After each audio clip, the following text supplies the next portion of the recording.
Hello guys, myself Mahesh, and here I'm discussing about an ancient migration being carried out by odia peoples. Okay, these guys were often called as Shadhavs from Kalinga Empire. It is roughly considered as the modern Odisha Kalinga. Okay, again, Shadhava is a typical Odia war teacher, actually also called as the ancient mariners. Right. They use their ships, so-called as boitot in their language. Boita means, again also typical Odia word, means small ships. They use these small ships or boitot to cross the sea, Bay of Bengal, to reach the distant countries and islands on the southern eastern part of the Asia. Right. They go over there in order to carry out a trade. That's why these guys were considered as the mariners. Right.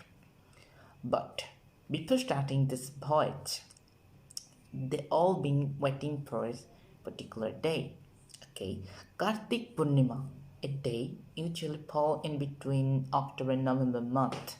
They consider this day as the most lucky day to start their long voyage to go from their own place to some distant countries to start up or to begin their trades. So they must need some luckiness, right? That's why they've been considering this as a lucky day, auspicious day to start with.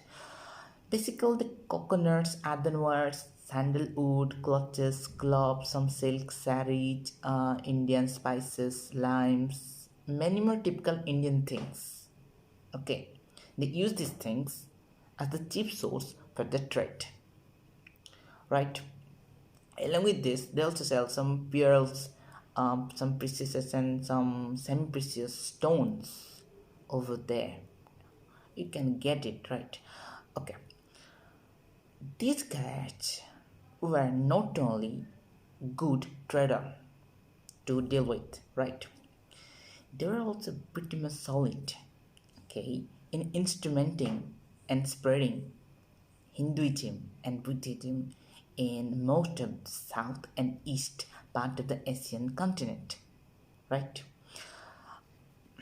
Asian continent, that's all. Then, in addition with these things, they also decimated the knowledge of the Indian architecture epic, such as Mahabharata and Ramayana, and also they spread some of the Indic words, Indic writing skills like Sanskrit words.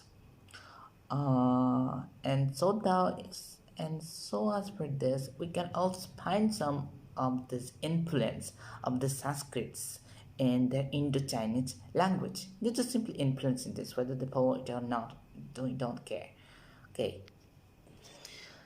But however, this maritime trade, this fall after soon after the fall or decline of the Gajpati dynasty during the period of 16th century, roughly, right?